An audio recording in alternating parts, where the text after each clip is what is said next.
Ahojte, dneska je 11.11. a je najlepší čas, aby sme si niečo dneska o ňom povedali. Pretože je to naozaj a skutočne je to výnimočný deň, výnimočný dátum, pretože sme dneska je najtenšia hranica medzi tým duchovným a tým hmotným. To znamená, že máme veľmi silnú intuíciu dneska a zhmotňujeme svoje túžby a sny. A to, na čom sme dlhodobo sa sústredili, na čo sme dlhodobo pracovali, tak to sa nám začne pomaličky zhmotňovať. O tom sú tieto jednotky. Jednotky vždy začínajú niečo nové. Dneska teda určite začneme niečo veľmi pozitívne, nové. Nastavte si dnešné dni tak, aby ste niečo, čo ste možno odkladali dlhší čas, začnite a rozbehnite to práve dnes, pretože to bude trvalé, pozitívne a dobré. Z roku 2024, čiže 11.11.2024, máme trojku. Trojka znamená to inšpiratívne, to pozitívne, bude to plné pozitívnych zmien, budú sa rozvíjať vzťahy a vzťahy dneska, ktoré sa uzatvoria, tak budú skutočne majú teda vysokú pravdepodobnosť, že budú aj veľmi trvalé a priaznivé. Aj keď tie jednotky sa sústreďujú priamo na ego. Takže dneska to môže byť trošku aj o sebastrednosti, o egocentrickosti, o sebapresadzovaní, o tom, že chcete presadiť svoje myšlienky, túžby, ciele a vízie, ktoré máte. Čiže nebudete pozerať na druhých ľudí, budete pozerať hlavne na tie svoje výhody, na to, ako dosiahnuť to svoje. Čiže môžu kvázi vznikať nejaké jemnejšie konflikty skrz teda to ego, pretože ho dneska máme naozaj veľmi silné, ale všeobecne sústreďte sa dneska na tie pozitívne a optimistické myšlienky. Je veľmi dôležité dneska pozitívne myslieť, optimisticky myslieť, držať si toto myslenie, pretože zhmotňujete. Dneska, prosím, zhmotňujete všetko. Ak chcete mať krásnu budúcnosť a robíte si napríklad rituáliky, hlavne sa dneska nechajte unášať svojou intuíciou.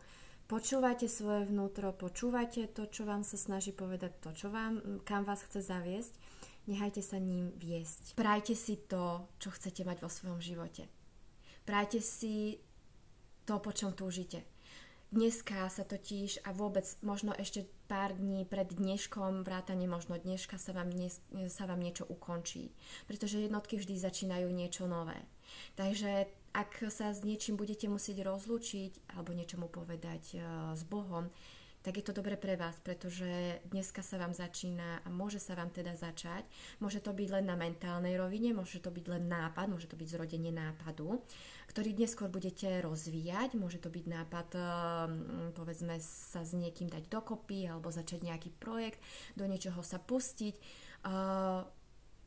Kľudne sa do tohto vydajte, pretože tieto rozhodnutia budú pevné, priaznivé, inšpiratívne, kreatívne.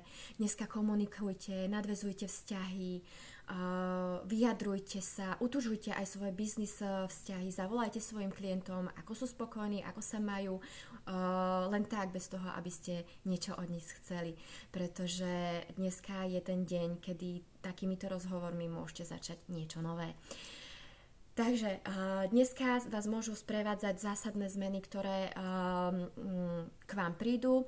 Možno na začiatku budú vyzerať, že nie sú moc priaznivé, ale určite dnešok sa začína niečo nové, niečo priaznivé pre vás.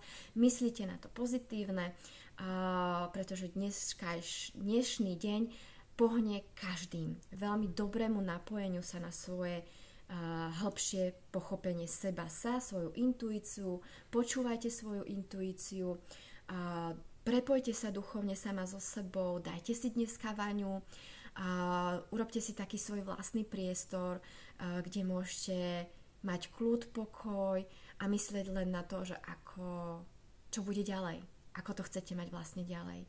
A zo včera na dnes, alebo z dnes na zajtra, môžete mať živé a divoké sny. Je to práve kvôli tomu, že sa dneska uzatvára všetko staré.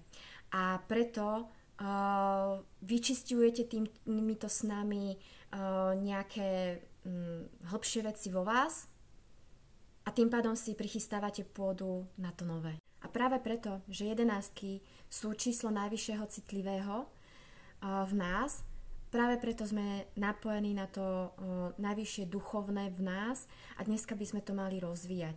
Dneska by sme mali počúvať intuíciu, pretože je k nám najbližšie vďaka tým 11, ako som hovorila, ktoré sú najvyššie citlivé číslo. Dnes je najtenšia hranica medzi duchovným a tým hmotným a naozaj manifestujeme a zhmotňujeme a to, na čo sme sa dlhodobo sústredili, tak to skutočne sa stane skutočnosťou. Tak si to naplánujte.